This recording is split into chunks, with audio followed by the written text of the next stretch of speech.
Italy work visa কয় প্রকার জানেন? দুই প্রকার হয়, short time visa, long time visa. আর short time visa, long time visa কীভাবে চিনবো সেটা কিন্তু নুলস্থা দেখে চেনা যায়।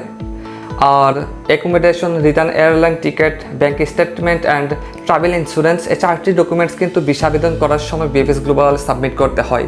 কিন্তু একটি কন্ডিশন আছে, কোন টাইপ ভিসার সাথে অ্যাড করতে হয় 4টি ডকুমেন্টস এক্সট্রা। ইনশাল্লাহ আজকের এই ভিডিওতে আমি ক্লিয়ার করব।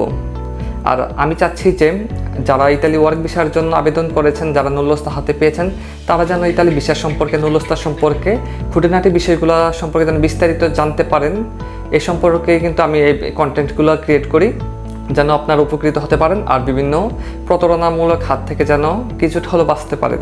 আর 20 জুলাই বিএফএস গ্লোবাল একটি আপডেট প্রকাশ করেছিল, আর সেই সম্পর্কে আমার অলরেডি একটি ভিডিও দেওয়া আছে, ডেসক্রিপশন বক্সে লিঙ্ক দেওয়া আছে, আপনারা যারা দেখেন নাই তারা দেখে নিতে পারেন। আর আপনার একটা লাইক, কমেন্ট, শেয়ার কিন্তু আমাকে অনুপ্রাণিত করে এই আপডেটগুলো শেয়ার করার জন্য।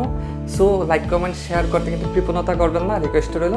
আর আপনারা যারা আমার চ্যানেলে নতুন, সাবস্ক্রাইব করতে ভুলবেন না। ওকে, ধন্যবাদ। তো কথা না বাড়িয়ে মূল আলোচনায় চলে আসি আজকের টপিকসে।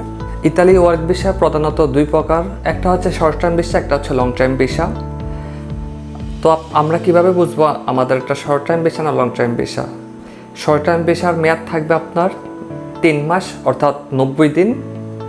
আর যেটা লং টাইম ভিসা, এটার মেয়াদ থাকবে 3 মাসেরও বেশি অর্থাৎ 90 দিনেরও বেশি মেয়াদ থাকবে ভিসার।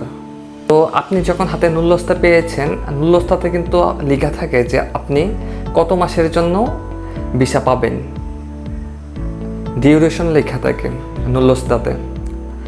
আর নুলস্থা নেওয়ার সময় অবশ্যই দেখে নেবেন আপনার এটা 3 মাস মেয়াদ না 3 মাসেরও বেশি মেয়াদ।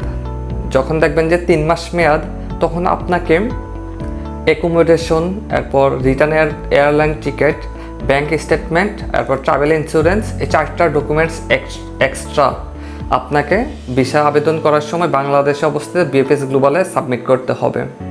আর যাদের লং টাইম ভিসা অর্থাৎ 3 মাসেরও বেশি মেয়াদ থাকে, যাদের 6 মাস, 9 মাস, 1 বছর মেয়াদ থাকে ভিসার, তাদের ক্ষেত্রে কিন্তু এই 4টা ডকুমেন্টস অ্যাড করতে হবে না। বিষয়টা কি ক্লিয়ার? আশা করি বিষয়টা ক্লিয়ার আপনারা। আর লং টাইম ভিসার ক্ষেত্রে কী কী ডকুমেন্টস সাবমিট করতে হয় এ সম্পর্কে আমার অলরেডি একটা ভিডিও দেওয়া আছে, আর ডেসক্রিপশন বক্সে কিন্তু লিঙ্ক দেওয়া আছে, আপনারা চাইলে দেখে নিতে পারেন। এরপরও আমি ব্রিফলি বলতেছি। প্রথমত অ্যাপয়েন্টমেন্ট লেটার, এরপর হচ্ছে গিয়ে অরিজিনাল নুলস্থা, ভিসা অ্যাপ্লিকেশন ফর্ম ডি, এরপর হচ্ছে ওয়ার্ক এক্সপিরিয়েন্স সার্টিফিকেট, এরপর ফটো আর পাসপোর্ট। আর শর্ট টাইম ভিসার ক্ষেত্রে কিন্তু এই 6টা ডকুমেন্টস দেওয়া তো লাগে, এর সাথে আরও 4টা এক্সট্রা ডকুমেন্টস দেওয়া লাগে।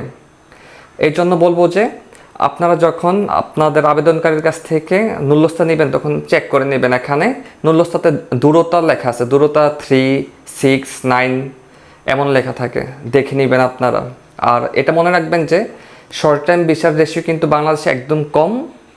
সো নেওয়ার সময় বি কেয়ারফুল যেন